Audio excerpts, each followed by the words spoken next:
Amém. É isso daí. O Senhor jamais dorme, porque a vereda do justo é como a luz da aurora, que vai brilhando mais e mais até ser dia perfeito. Romanos capítulo 3, versículo 1. Eu vou ler o primeiro, os irmãos o segundo, até o versículo 8. Diz assim: Qual é, pois, a vantagem do judeu? Ou qual a utilidade da circuncisão? Versículo 2.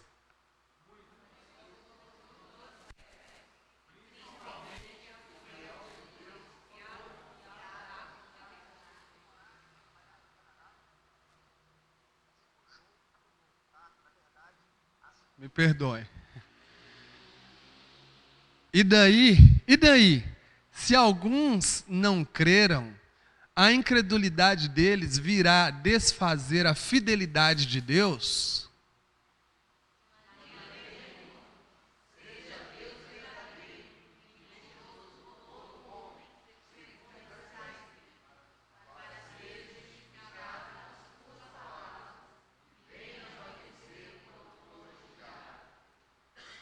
Mas, se a nossa injustiça traz à lume a justiça de Deus, que diremos? Porventura será Deus injusto por aplicar sua ira? Falo como homem.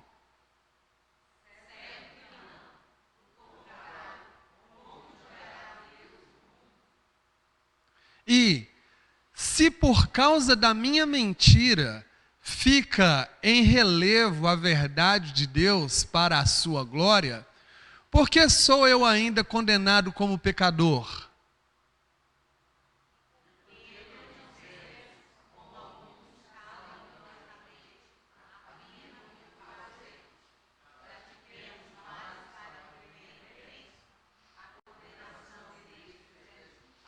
Amém. Feche seus olhos. Senhor Deus, em nome de Jesus, Pai, nos dá graça para estudarmos a Tua palavra. Senhor Deus, que o Senhor mesmo traga revelação, lance luz, ó Deus, de cada um desses versículos aqui, e que cada um de nós receba a porção do Senhor nessa noite, e sejamos renovados, ó Deus amado, mais uma vez, sejamos cheios do Teu Espírito Santo, através da Tua palavra, em nome de Jesus, amém e amém. Irmãos, deixa eu contar uma história para vocês, uma história verídica. Certa vez um rapaz, ele saiu com uma moça e eles foram, né, até o McDonald's, naquele drive-thru, né, passaram lá de carro, pediram um lanche. E quando o rapaz do McDonald's entregou para ele aquele saquinho do lanche, entregou o saquinho trocado, o lanche trocado. E aí aquele rapaz saiu com aquela moça e não percebeu, não conferiu na hora, e foi para um parque, uma praça, não sei bem ao certo, mas eles foram para um lugar. E quando esse rapaz ele abriu aquele saquinho do lanche, tinha um monte de dinheiro lá dentro. Porque aquelas pessoas lá do McDonald's trabalharam o dia inteiro arrecadando aquela caixinha de Natal e colocaram dentro do saquinho de lanche. Mas na hora de entregar para aquele rapaz, pegaram o saquinho trocado e entregou para ele. E quando aquele rapaz e aquela moça viram aquele tanto de dinheiro, eles ficaram assustados. Falaram, meu Deus, é muito dinheiro, a gente precisa ir lá e devolver isso. E assim eles foram. O rapaz foi lá, devolveu o dinheiro. E quando eles chegaram lá no McDonald's, os funcionários ficaram maravilhados com a honestidade dele. Rapaz, como você é honesto. Talvez você já ouviu casos como esse, né? De pessoas que acham muito dinheiro, vão lá e devolvem. As pessoas ficam loucas, porque é muito raro isso acontecer. E o gerente do McDonald's falou assim, não, realmente você merece uma atenção especial, a gente vai chamar aqui a TV, a reportagem, a gente vai fazer uma reportagem com você. Ele falou, não precisa fazer isso, eu não quero que faça isso. E o gerente do McDonald's insistiu. Falou, não, a gente vai chamar, porque isso é muito raro de acontecer, a gente precisa dar esse exemplo aí para as pessoas. E aí esse rapaz falou assim, olha, eu não quero que chame a TV, porque eu estou com essa moça aqui, e na verdade eu sou casado e ela não é a minha esposa. É uma história verídica isso daí, irmãos. E ela mostra o que o apóstolo Paulo, ele vem falando desde o capítulo 1, que todo homem, ele é mau. Que todo homem, ele é pecador. E por mais bondoso que ele seja, talvez você conhece algumas pessoas muito bondosas, como eu conheço também. Pessoas boas, que fazem o bem, que são honestas no que elas fazem, que vivem uma vida íntegra. Porém, no dia em que Deus julgar os segredos dos homens, talvez Ele vai colocar um telão diante de cada um de nós e vai passar toda a nossa vida e determinados momentos da nossa vida vão nos fazer corar de vergonha, porque, na verdade, por mais bondoso que cada um de nós seja, ainda tem maldade no nosso coração. A verdade é essa. E no capítulo 1 de Romanos, Paulo vai falar da humanidade, vai falar da imoralidade, e que a ira de Deus se revela contra o homem ou sobre o homem, não daquela forma, né? A ira de Deus não é a raiva de Deus. Não é porque Deus ficou zangado por causa do pecado. Não é porque Deus vai lançar raios, né, sobre a humanidade por causa do pecado. Não, ele vai dizer que por causa da maldade de Deus, dos homens, por causa da infidelidade dos homens, por causa do pecado dos homens, Deus manifestou a sua ira. E qual era a ira de Deus? Qual é a ira de Deus? É que Deus se afastou e abandonou essas pessoas. E Deus, na verdade, deixou que essas pessoas vivessem da forma que elas queriam. Ah, você quer praticar imoralidade? Então vai, faz o que você quer. Eu vou deixar você fazer o que você quiser. Só que um dia, nós vamos acertar as contas. Essa é a ira de Deus que Paulo revela no capítulo 1. E no capítulo 2, ele vai tratando disso daí, só que ele vai falar do judeu e vai falar também do gentio. E ele chega numa conclusão aqui, no versículo 3, né? No capítulo 3, versículo 1. Qual é, pois, a vantagem do judeu? Porque ele faz uma diferença, né? O judeu, ele tem a lei, enquanto que os gentios, eles não tinham a lei. Eu expliquei para vocês na semana passada, essas semanas eu tenho falado, o que era a lei? A lei foi a lei que Deus deu para Moisés, lá no Monte Sinai. A partir, né, dos 10 mandamentos, eles foram interpretando as leis, e as leis se desdobraram em 613 mandamentos. Até hoje eles têm esses 613 mandamentos. Só que eles, até hoje, eles ainda interpretam essas leis e criam novas leis, né? Porque a cultura vai mudando, a sociedade vai mudando. Por exemplo, na época de Moisés não tinha celular. E aí o rabino, né, ele tem que ir lá e interpretar a lei e falar, será que eu posso usar o celular no dia de sábado? Ou eu não posso usar o celular no dia do sábado? Porque eles não trabalham no sábado, né?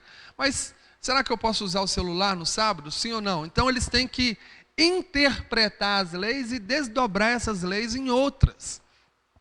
Então o judeu, ele tem a lei. E a lei é a palavra de Deus. E qual que era a função, a grande função da lei?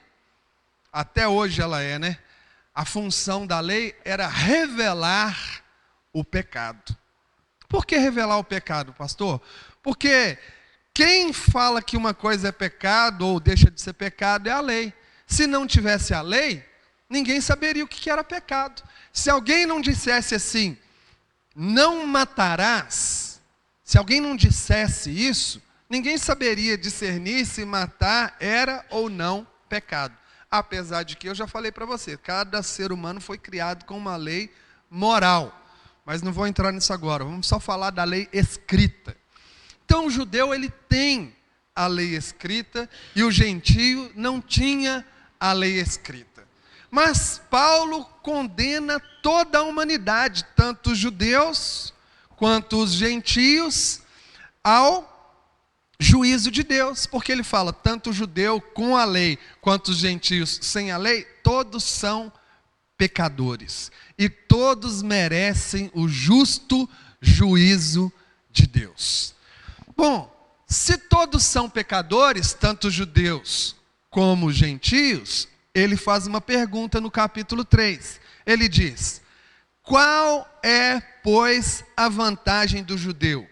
Ou, qual a utilidade da circuncisão? A circuncisão é a aliança que Deus fez lá com Abraão, a aliança com o povo judeu. A circuncisão representa essa aliança. Assim como o batismo para nós representa a aliança que Deus tem conosco, a circuncisão representava para os judeus a aliança que Deus tinha com eles. Mas então, qual que é a vantagem do judeu? Qual que é a vantagem de ter lei? Qual que é a vantagem de Deus ter uma aliança com o povo judeu? Se todos são pecadores e todos estão condenados ao juízo de Deus. Bom, ele vai dizer, muita. Qual que é a vantagem? Muita. Sob todos os aspectos. Principalmente porque aos judeus foram confiados os oráculos de Deus. O que significa isso, irmãos? Se eu perguntar aqui para você, qual que é a vantagem de você ser crente em relação à pessoa que está no mundo? Qual que é a vantagem de você poder vir aqui todos os domingos, às quartas-feiras, e ouvir a palavra de Deus, e cantar louvores, e fazer orações? Qual que é a vantagem de você ter 1, 2, 3, 4, 8 Bíblias na sua casa? Qual que é a vantagem que você tem em relação ao ímpio, né, a pessoa que está no mundo? Qual que é a vantagem? Bom, a resposta é meio quase que óbvia. A vantagem é que você tem a oportunidade de saber dessas coisas e você realmente ter uma experiência com Deus. Vou falar um pouquinho disso no final. Mas qual que é a vantagem? A vantagem é que a você e a mim foram reveladas as mensagens de Deus. Enquanto que para o ímpio, talvez ele não teve essa oportunidade. Você acha que aquele cara que está lá no Sudão, lá no interior do Sudão, não chega a Bíblia nem na capital, que de lá no interior. Você acha que talvez ele tenha a mesma vantagem que você que está aqui hoje? O cara lá, ele nunca viu uma Bíblia nem por fotografia, nem por vídeo. E a gente tem, sei lá quantas Bíblias em casa, e Bíblia no celular, e aplicativo. No aplicativo da Bíblia tem quase todas as versões. Você acha que você não tem vantagem sobre uma pessoa que nunca ouviu falar no Evangelho? Agora, o que Paulo trata aqui, irmãos, isso tem que ficar bem claro. Você está aqui? Paulo, a Bíblia condena todos nós ao juízo de Deus. Tanto você que tem a oportunidade de ouvir a palavra de Deus, quanto essa pessoa que está lá no Sudão e nunca ouviu falar, ela nunca viu uma Bíblia. Será que Deus então é injusto com aquela pessoa? Óbvio que não. Paulo vai explicar isso daqui detalhadamente. Ele vai dizer o seguinte, olha, versículo 2, sobre todos os aspectos, principalmente porque aos judeus foram confiados os oráculos de Deus. E daí? Se alguns não creram, a incredulidade deles virá a desfazer a fidelidade de Deus. Tem duas coisas aqui. A primeira, o judeu está lá, ele tem os oráculos de Deus, ele tem as mensagens de Deus, ele tem a lei, ele tem a Torá, tem a Bíblia, assim como eu e você temos essa oportunidade. Mas, se mesmo com toda essa oportunidade, e se eu não crer? Como tem muitos judeus que não creem. Tem muitos judeus, inclusive, que nem conhecem a Bíblia. Tem muitos judeus que nem conhecem a Torá. Talvez você ache assim, não, pelo fato dele ser judeu e as crianças são ensinadas lá, tem judeus que não conhecem. Mal o cara sabe o Salmo 23 de cor e pronto. Eles não se interessam por isso daí. Mas o fato deles não crerem, anulará a fidelidade de Deus. O que Paulo quer dizer aqui, irmãos? Preciso que você preste atenção, porque um detalhe aqui pode fazer a gente perder o raciocínio. Paulo está dizendo o seguinte: Deus, ele continua fiel ao que ele disse. Deus continua fiel à sua palavra. Lá em Timóteo, Timóteo, quando eu era adolescente, eu gostava muito desse texto, e eu entendia ele errado, porque lá em Timóteo está escrito assim: ainda que sejamos infiéis, todavia Deus permanece fiel. E na minha cabeça, eu pensava assim, bom, mesmo que eu faça as coisas erradas, mesmo que eu não tenha muito entendimento, mesmo que eu me desvie, mesmo assim Deus vai continuar sendo bom comigo. Não é isso que a Bíblia está dizendo. A Bíblia está dizendo o seguinte: que mesmo que a gente não creia, mesmo que a gente seja infiel, Deus permanece fiel ao que Ele disse.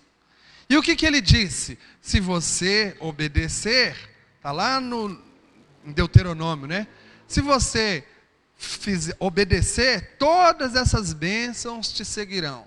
Se você desobedecer, todas essas maldições virão sobre ti.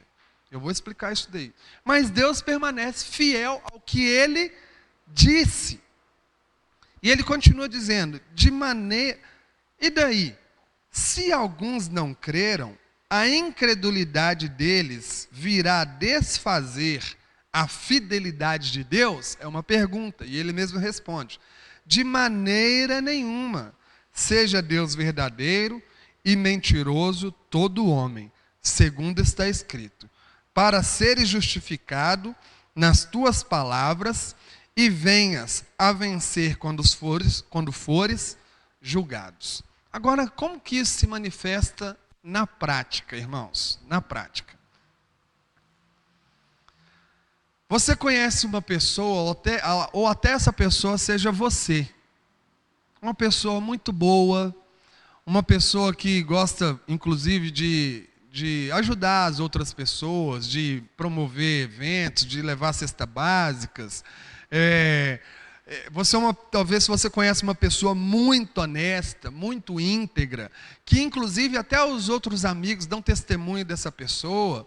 E se a gente pegar aqui, por exemplo, na história, pessoas que foram destaque de bondade, que fizeram história por causa da sua bondade, por exemplo, a Madre Teresa de Calcutá. Ela até se faz uma piada, quando você vê uma pessoa muito boa, você fala, está dando uma de Madre Teresa.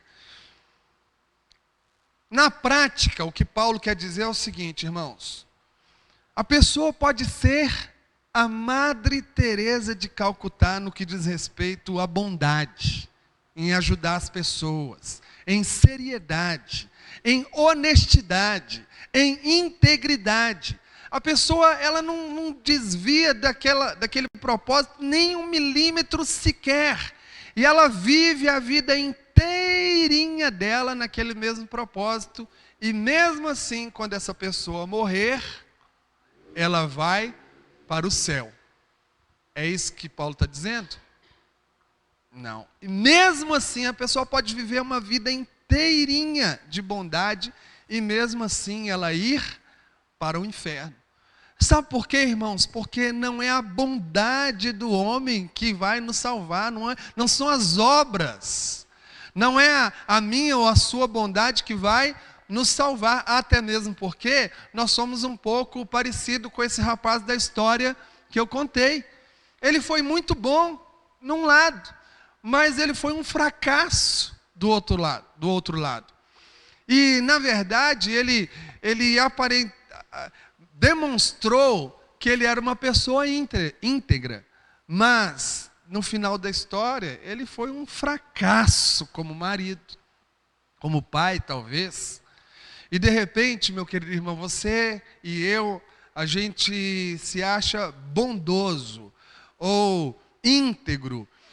E não que você não deva ser assim, obviamente. Mas você não deve se sustentar na sua integridade. Você não deve se sustentar no seu bom caráter. Você não deve sustentar a sua salvação ou o seu relacionamento com Deus na sua bondade. Porque, na verdade, nós não somos tão bons assim. E o que Paulo quer dizer aqui é o seguinte, que você pode dizer, mas eu não sou imoral como aquelas pessoas do capítulo 1 que Paulo narra, né? Olha, vocês deixaram, né, abandonaram o uso natural e se inflamaram homem com homem, mulher com mulher. Aí você pode pensar, mas eu não sou imoral quanto a sociedade que Paulo estava falando aqui do Império Romano. Eu não sou tão imoral quanto esse rapaz dessa história aqui que eu acabei de contar. Mas o que Paulo quer dizer é o seguinte, tudo bem, você não comete pecados grosseiros, mas uma maledicência, um momento que você fala mal de outra pessoa, que você fofoca a respeito de outra pessoa, que você pega o seu celular e manda um áudio para alguém, ou liga para alguém, para falar mal de outra pessoa, isso aí já é suficiente, meu querido irmão. Se você pensar na sua vida, antes de Jesus, não que depois de Jesus você não pecou, mas antes de Jesus entrar na sua vida, as maldades que você e eu cometemos, as ofensas que você e eu cometemos, aí talvez você pode falar assim, mas pastor, eu cresci num lar evangélico. Eu sou crente desde bebê, meu pai era da igreja, meu avô era da igreja, meu tataravô era da igreja. Eu ouvi isso esses dias. Talvez, meu querido irmão, você é pior do que o que veio de fora. Talvez. Porque às vezes a gente que é crente desde da tenra infância, você não vive aquela experiência de transformação assim, radical, que o cara que veio lá de fora, ele vive. O cara que veio das drogas, o cara que veio dos vícios, que veio daquela vida assim perdida, ele chega na igreja, ele vive uma transformação radical, que ele não aguenta mais nem sentir cheiro do pecado. Então ele realmente abandona aquela vida lá completamente. Obviamente ele passa por um processo, mas ele abandona aquele negócio. Agora o cara que de repente ele cresceu na igreja e tal, ele fica ali e tal, meio lá, meio cá. Então, talvez, meu querido irmão, o que a gente precisa ter uma consciência é o seguinte: a minha bondade não sustenta o meu relacionamento com Deus. O meu bom caráter, a minha integridade não sustenta o meu relacionamento com Deus. Aí ele vai, no versículo 5, ele diz o seguinte: mas se a nossa injustiça traz à lume a justiça de Deus, que diremos, pois?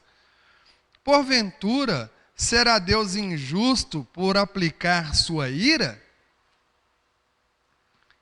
Para explicar melhor o que ele quis dizer,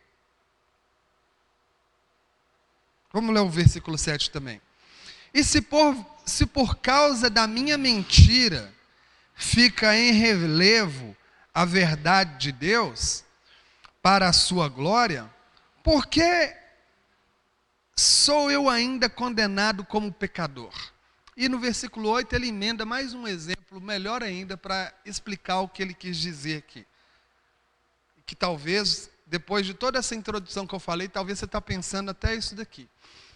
Ele quer dizer o seguinte: olha, se a minha injustiça, se o meu pecado, se a minha mentira revela, é uma oportunidade para Deus revelar a sua justiça, se o fato de eu ser pecador, de todos nós sermos pecadores aqui, e Deus encerrou toda a humanidade como pecador, se isso é uma oportunidade para Deus revelar a sua ira, revelar o seu caráter, revelar o seu juízo, então, na verdade, eu estou ajudando a Deus.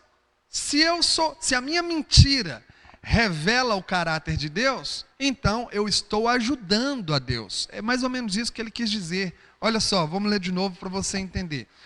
Mas, se a nossa injustiça traz a lume, evidencia a justiça de Deus, então o que diremos?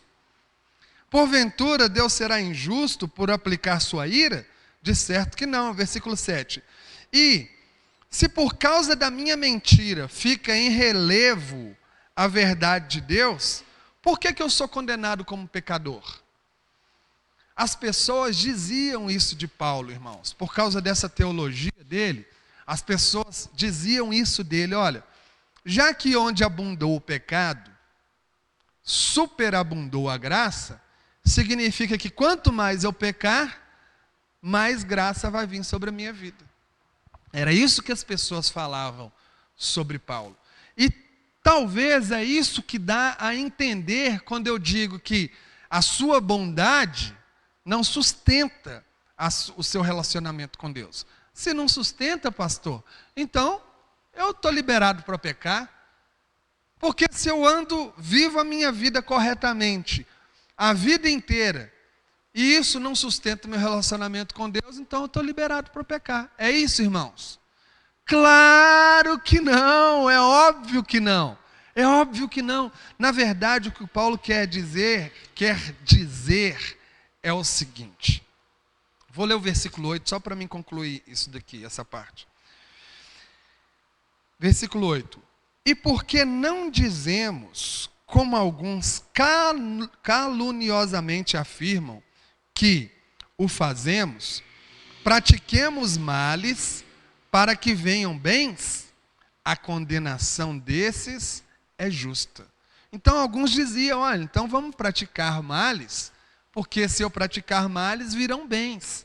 Se eu falar mentira, eu estou ajudando a Deus revelar a sua justiça, a sua bondade, o seu caráter. Na verdade, não é nada disso daí, irmãos.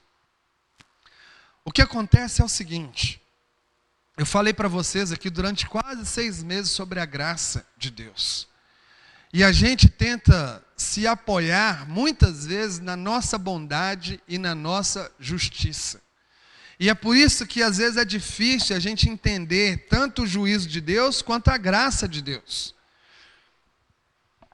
Por causa dessa tendência que a gente tem de nos apoiarmos na nossa bondade. Porque parece que Deus é injusto, inclusive. Seria justo, por exemplo, Hitler escapar da condenação dos seus pecados? Óbvio que não. Mas, de repente, uma pessoa que viveu uma vida íntegra, que não foi tão ruim quanto ele, talvez essa pessoa deveria escapar da condenação de Deus. E não escapa. Ninguém escapa da condenação de Deus. Mas então, pastor, se ninguém escapa da condenação de Deus, o que é que nós estamos fazendo aqui? Irmãos, só há uma forma de nós escaparmos da condenação e do juízo de Deus. Jesus disse assim: eu sou o caminho, eu sou a verdade e a vida. E ninguém vem ao Pai a não ser por mim. Não tem outra forma, não tem outro jeito, não tem bondade que você possa fazer, não tem obra que você possa fazer, não tem nenhuma religião que você possa seguir, a não ser por Jesus. Agora, então o que eu faço, pastor? Se nós todos somos pecadores, a Bíblia vai dizer: todos pecaram e destituídos estão da glória de Deus. Isaías vai dizer: todos nós andávamos desgarrados como ovelhas que não têm pastor. A única forma, irmãos, é pela fé. Agora, depois de você ouvir tanta má notícia, quando você ouve a boa notícia, parece meio que inacreditável. Por quê? Porque só basta crer. Eu não preciso fazer nada. Não, você não precisa fazer nada, só basta crer. Se você crer no sacrifício de Cristo, os seus pecados são completamente apagados. Agora Romanos, capítulo 1 Coríntios capítulo 10, versículo 9. Alguém acha aí para mim, por favor? 1 Coríntios capítulo 10, versículo 9. Se não forem, alguém com a voz bem forte aí, fique em pé e leia para mim. Pastor, se está chovendo no molhado. Isso que você está falando, a gente está cansado de saber. 10, 9, não tem? Então lê para mim. Não é isso aí não, eu achei, está errado. Romanos 10, 9, me perdoa. Romanos 10, 9. Ah, pastor, a gente já está cansado de saber disso daí. Mas talvez você está cansado de saber, mas você não sabe explicar para alguém. E tem muito crente que ainda não entendeu isso ainda, mas eu vou deixar muito claro para você hoje. Romanos 10, 9, bem alto.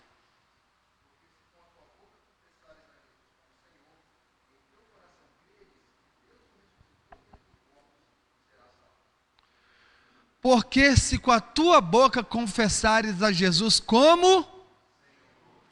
Vocês já viram lá na Bíblia, né, nos evangelhos, Jesus fazendo apelo, Jesus lá nas multidões, olha, quem quer me receber aí como Salvador? Vocês já viram isso? Assiste a série The Chosen lá, vê se Jesus ele fala assim, olha, diante da multidão lá na multiplicação dos pães, quantos de vocês aí querem me receber como Salvador? Jesus fazia isso, sim ou não? Nenhum momento. Nenhum momento. Jesus não fazia apelo. O que Jesus fazia, irmãos? Vem e segue-me. E ia embora. Seguiu, seguiu. Não seguiu, não seguiu. Perdeu a vez. Ao que dá a entender, é desse jeito, daquele texto lá de Mateus, inclusive, ele passa, vem e segue-me. Parece que ele fala até andando. E a Bíblia fala que Mateus deixando tudo, não sei se foi assim, tá, irmãos? Estou dando um exemplo aqui. Mas a questão é que Jesus falava, vem e segue-me. E o texto está escrito aqui. Se com a tua boca confessares a Jesus como... Não é Salvador que está escrito? Como? Senhor. O que significa Senhor, irmãos?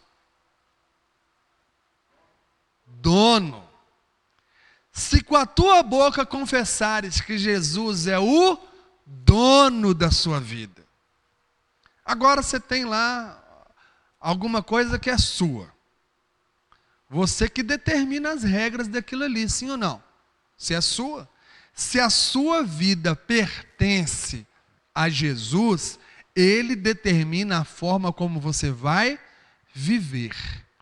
Agora, não é por causa da forma que você vive que você tem a salvação. Presta atenção. Se com a tua boca confessares que Jesus é o dono da sua vida, e com o coração creres, acabou. É pela fé. Pela fé você tem a salvação. Agora, porque Ele é o dono da sua vida, Ele determina como você vai viver. Você entendeu isso? Não é porque a forma que você vive que te traz a salvação. Tira isso da sua cabeça, por favor.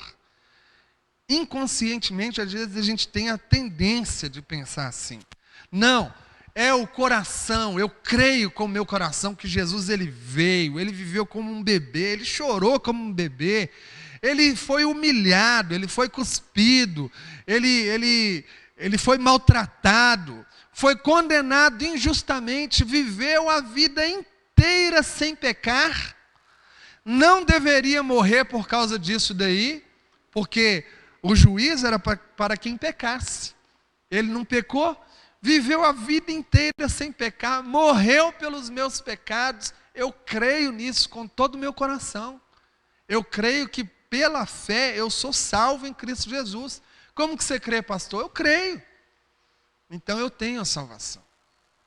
E por causa dessa fé, agora presta atenção no que eu tenho falado para vocês várias vezes. Por causa da fé, todos os meus pecados foram perdoados. O passado, o presente e o futuro. Todos os meus pecados foram perdoados. Todos. Todos. Todos os seus pecados foram perdoados. Agora, porque Jesus é o dono da minha vida, Ele determina a forma como eu vou viver. É Ele que fala. Por isso, irmãos, que às vezes algumas pessoas falam assim: eu tenho um propósito com Deus de não marcar o meu corpo, de não fazer tatuagem. Amém. Se Deus deu essa instrução para ela, porque a vida dela pertence a Deus. Olha, eu tenho um propósito com Deus de só usar saia. Amém. Isso aí Deus deu para ela. O problema é quando vira uma regra. Vem o pastor da igreja e fala assim: agora todas as mulheres não usam calça jeans, só usam saia. Deus não mandou você fazer isso. Obviamente que tem coisas que o que não está escrito aqui, você vai ouvir de Deus. Mas o que está escrito aqui, que é regra de vida, é Ele que determina. Mas de repente Deus pede alguma coisa diferente de você. Sansão foi uma pessoa diferente. Na sua cabeça não passará navalha. Por quê? Não cortava o cabelo. Ele não vai beber bebida forte. Ele é nazireu, separado. Foi algo que Deus tinha com ele. Deus era o dono da vida dele, assim como Deus é dono da minha e da sua vida. É assim que a gente vive. Agora, se Deus perdoou, só para me encerrar, que eu estou vendo que vocês já estão tão cansados. Não, ninguém respondeu. Eu sei que está. 3 minutos para me encerrar. Só para mim não perder esse raciocínio. Eu acabei de falar.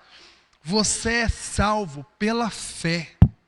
E pela fé, todos os seus pecados foram perdoados. Todos.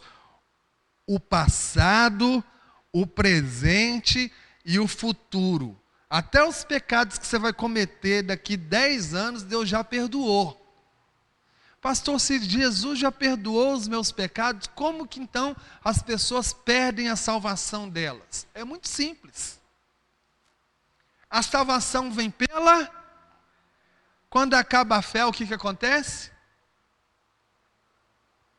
A pessoa deixa de crer. A pessoa ela cruza uma linha, talvez por causa do endurecimento, e aí tem muita coisa para se falar isso, mas se a pessoa entrar num caminho de endurecimento, de pecado, de uma vida pecaminosa, e endurecer a sua mente ao ponto de isso comprometer a sua fé, e pode ter certeza que compromete, essa pessoa perde a salvação, quando ela deixa de crer. Quando ela deixa de crer no sacrifício suficiente de Cristo. Ela deixou de crer, ela vai perder a salvação dela. Viver uma vida maravilhosa, íntegra, de caráter, você tem que cuidar disso, porque Jesus é o dono da sua vida. Não porque isso vai te proporcionar algum benefício com Deus. Não vai, não vai. A única coisa que te leva para perto de Deus é a fé em Cristo Jesus.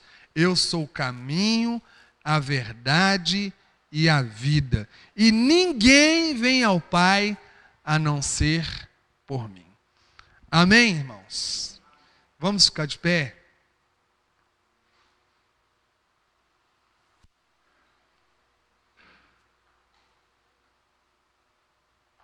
Todo o homem, ele é moralmente, né? A teologia vai falar isso, né?